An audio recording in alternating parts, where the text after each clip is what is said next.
Sa iba pang balita, itinutulak ng ilang kongresista ang isang resolusyon para babaan ang minimum age requirement para sa mga presidente, vice-presidente at mga senador. Ayon sa isang mambabatas, ito'y para bigyang daan ang mga mas batang lider sa bansa at hindi upang tapatan si Vice President Sara Duterte sa 2028. Ang balitang A to Z ni Kim Salinas.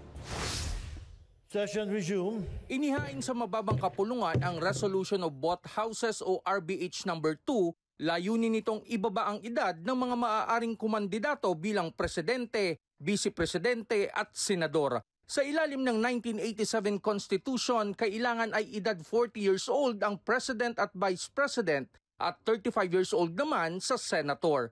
Pero sa RBH 2, bababaan ito sa 35 years old para sa Pangulo at Pangalawang Pangulo at 30 years old para sa senador. Ayon kay Deputy Speaker Paulo Ortega, dumarami na ang mga kabataang lider na dapat mabigyan ng pagkakataong sumabak sa mas mataas na pwesto sa pamahalaan. Masyadong institutional yung dating na parang minsan dapat old heads lang yung mga nandyan. So we're opening up to a more collaborative type of government na kailangan po haluan natin ng mga bata, saka mga sariwa, saka bright minds. Nananawagan ng RBH 2 ng Constitutional Convention para ripasuhin ang probisyon sa 1987 Constitution kaugnay sa minimum age requirement para sa public officials. Sa panahon ngayon, parang makapal po ang porsyento.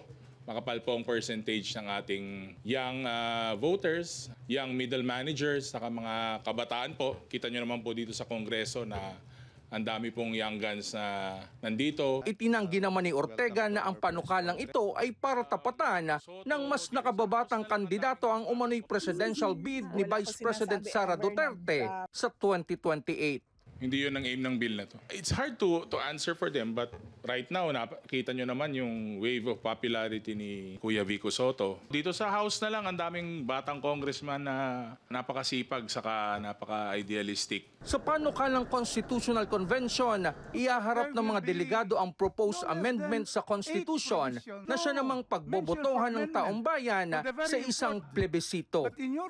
Para sa Balitang A to Z, Kim Salinas.